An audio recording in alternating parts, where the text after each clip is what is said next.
창세기 44장에 기록된 이 말씀을 통해서 하나님께서 주시는 은혜를 우리가 함께 나누기를 원합니다.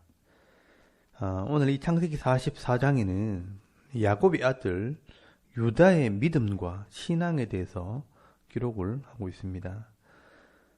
여러분, 이 유다는 야곱의 12아들 중에서 제가 볼 때는 제일 똑똑하고 리더십이 있는 아들입니다.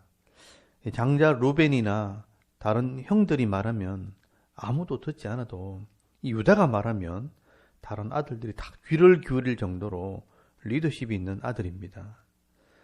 그래서 결국 이 유다가 형제들이 제일 미워하는 요셉의 문제를 해결하기 위해 이스마엘의 장사꾼들에게 요셉을 팔아 넘기게 된 것입니다.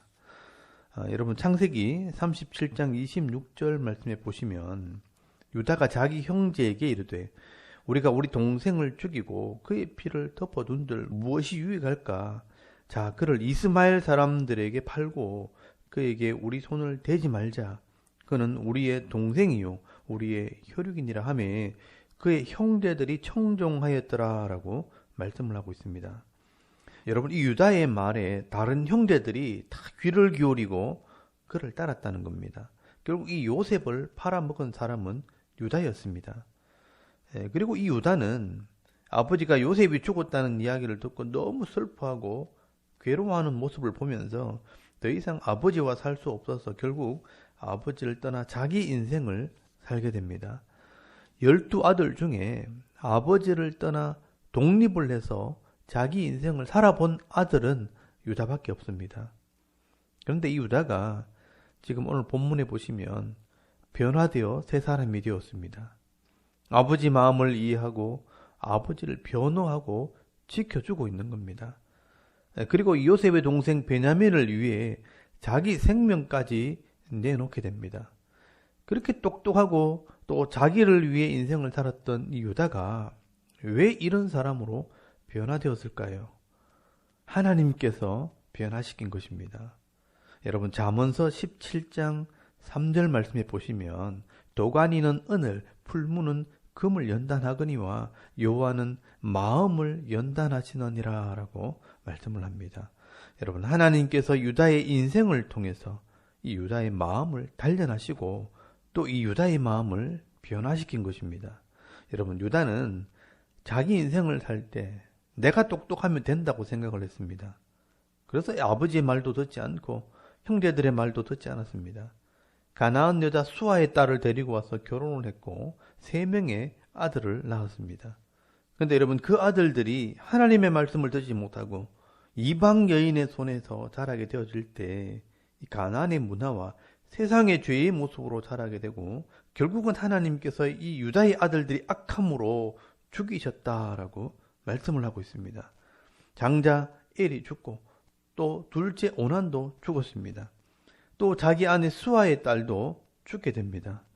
그리고 더 큰 문제는 이 유다가 창녀에게 들어가 하룻밤을 잤는데 그 창녀가 자기 며느리 다말이었던 것입니다. 이 다말이 임신을 하게 되었고 그 죄가 모두 자기 때문에 일어나게 되었다는 것을 알게 된 것입니다. 여러분, 이 유다는 이런 인생의 근본적인 죽음의 문제와 이 고통의 문제에 부딪혔을 때 결국은 하나님께 돌아오게 되었고 사람들의 마음들을 이해하는 사람이 된 것입니다. 여러분, 유다가 다말에게 했던 말이 그것을 말씀하고 있습니다. 여러분, 창세기 38장 26절 말씀에 보시면 그는 나보다 옳도다라고 말씀을 합니다. 이제까지는 내가 제일 똑똑하고 내가 다 옳은 줄 알았는데 알고 보니까 나보다 더 옳은 사람이 있다는 겁니다. 그래서 유다는 이 다말도 이해가 되어지고 또 자식을 잃은 아버지 마음도 이해가 되어지고 또 애굽에 팔려갔던 자기 동생 요셉의 마음도 이해가 되어지는 것입니다. 그래서 결국 유다는 자기 인생을 접고 아버지께로 돌아와서 이 아버지의 힘이 되어주고 있었던 것입니다. 그런데 지금 이 애굽의 양식을 살아갔다가 베냐민 때문에 문제가 된 것입니다. 요셉이 베냐민의 양식 주머니에 자신의 은잔을 숨겨놓은 겁니다. 그리고 베냐민만 애굽에 남겨놓겠다는 것입니다.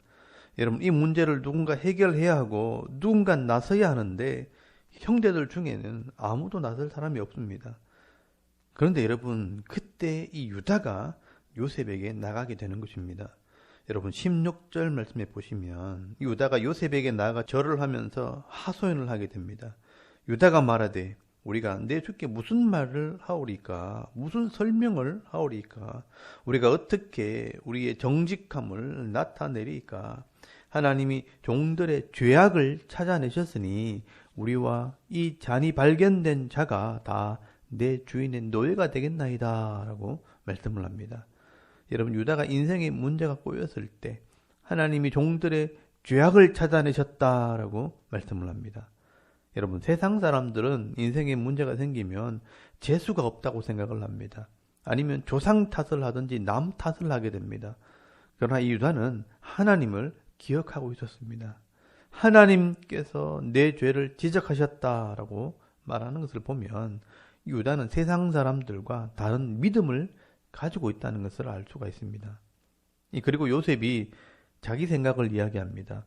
베냐민만 두고 가라고 말을 합니다. 여러분 17절 말씀에 보시면 요셉이 이르되 내가 결코 그리하지 아니하리라.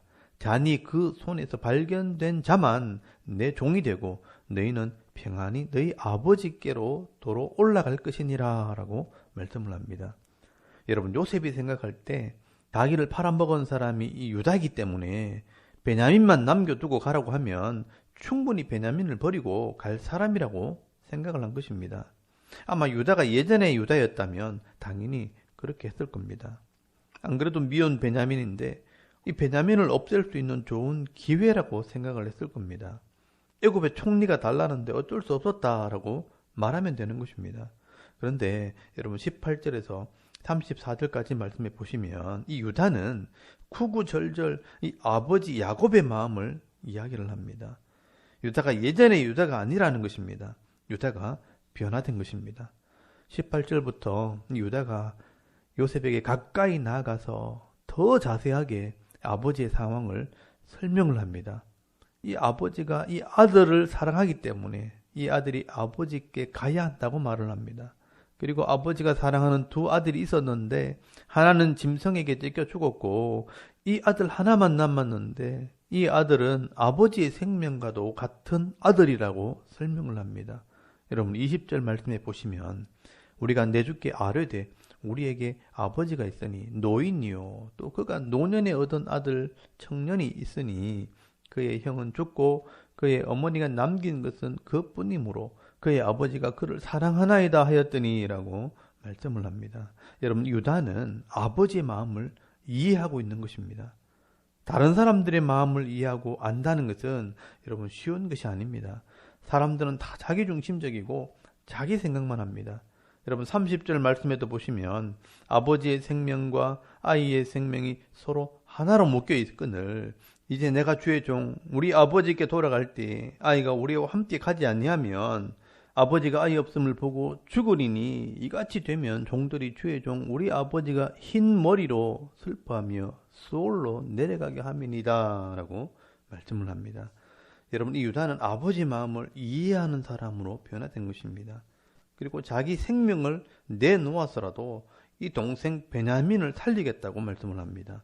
여러분 33절 말씀에 보시면 이제 주의 종으로 그 아이를 대신하여 머물러 있어 내 주의 종이 되게 하시고 그 아이는 그의 형제들과 함께 올려 보내소서. 그 아이가 나와 함께 가지 않냐면 내가 어찌 내 아버지에게로 올라갈 수 있으리까. 두렵건대 제 애가 내 아버지에게 미침을 보리다 라고 말씀을 합니다. 여러분 예전에 이 요셉을 팔아먹었던 유다가 이제 요셉의 동생 베냐민을 위해서 자기 생명을 내놓겠다고 말을 하고 있는 것입니다. 여러분 유다는 하나님의 마음을 가지고 있는 것입니다. 이 죄인들을 위해서 자기 아들을 내어주어 대신 죽게 하신 이 하나님의 마음을 가지고 있는 것입니다. 여러분 요셉은 유다의 이 변화된 모습을 보고 무너지게 됩니다. 유다 형님이 변했구나. 유다가 아버지 마음을 이해하고 있고 아버지를 사랑하고 있구나. 그리고 더 놀라운 것은 예전에 자기를 팔아먹었던 유다가 이제 자기 동생 베냐민을 위해 대신 종이 되겠다는 말을 듣고 또 자기를 버려 희생하려는 이 유다를 보면서 이 요셉은 깨닫게 되는 것입니다. 하나님께서 내게만 복을 주신 게 아니라 이 유다에게도 은혜를 베푸셨구나. 그래서 요셉은 자기 사명을 깨닫게 됩니다. 내가 애굽의 총리가 된 것은 이 가족들을 살리려고 하나님께서 총리가 되게 하셨구나. 그래서 요셉이 사명을 감당하게 되어지는 겁니다. 여러분, 자기를 희생하고 동생을 살리고 아버지를 살리고 자기 가족을 살리고 헌신하는 이 유다의 모습이 바로 하나님을 믿는 사람들의 모습입니다. 하나님께서는 이런 유다에게 복을 주시는 것입니다. 그리고 요셉을 통해 유다를 받아들이고 또 동생도 살리고 아버지도 살리고 온 가족이 살게 되는 은혜를 누리게 되어지는 것입니다. 그리고 유다는 험악한 인생을 살았지만 자기 삶을 헌신하게 될 때 하나님의 구원의 도구로 쓰임받게 됩니다. 그래서 여러분 룻기서 4장 18절 말씀 이하에 보시면 이 유다의 후손들의 족보가 기록이 되어 있습니다. 이 유다의 아들 베레스가 헤스론을 낳고 헤스론은 람을 낳고 람은 아미나답을 낳고 아미나답은 나손을 낳고 나손은 살몬을 낳고 살몬은 보아스를 낳고 보아스는 오벳을 낳고 오벳은 이새를 낳고 이새는 다윗을 낳게 되어지므로 결국 이 유다는 예수님의 족보에 들어가는 복을 받게 되고 또 온 인류를 구원하는 구원의 도구로 쓰임받게 되는 것입니다. 여러분, 하나님께서는 이렇게 자기의 삶을 헌신하고 희생하는 사람을 통해 일하시는 것입니다. 내가 하나님의 백성이 되면 하나님께서 나를 책임져 주시는 은혜가 있게 되어지는 것입니다. 여러분, 창세기 44장에 이 유다의 변화된 모습을 보면서 나는 얼마나 하나님 앞에 변화되어지고 있는가 한번 돌아볼 수 있기를 바랍니다. 그리고 오늘도 하나님을 알지 못하는 이런 세상 사람들처럼 각박하게 살지 마시고요. 유다처럼 다른 사람들의 마음을 이해하고 사랑하고 섬기며 헌신하는 삶을 살아가므로 하나님의 손에 쓰임받는 하나님의 자녀의 삶을 살아가는 저와 여러분의 이런 영적인 삶의 모습이 되실 수 있기를 주의 이름으로 축원합니다. 아멘. 우리 잠깐 기도드리겠습니다. 오늘도 믿음의 삶을 살게 하옵소서. 가족들을 사랑하고 이해하고 섬기는 삶을 살게 하옵소서. 또 나라와 민족을 위해 섬기는 교회를 위해 또 이 지역에 있는 교회들을 위해 기도해 주시고요. 오늘 하루 해야 할 일들을 하나님께 맡기고 기도하고 오늘 하루 삶을 또 시작할 수 있기를 바랍니다. 다 같이 우리 하나님께 한번 기도드리겠습니다. 살아계신 하나님 은혜를 감사합니다. 오늘 이 아침에 하나님을 예배하게 하시옵소서.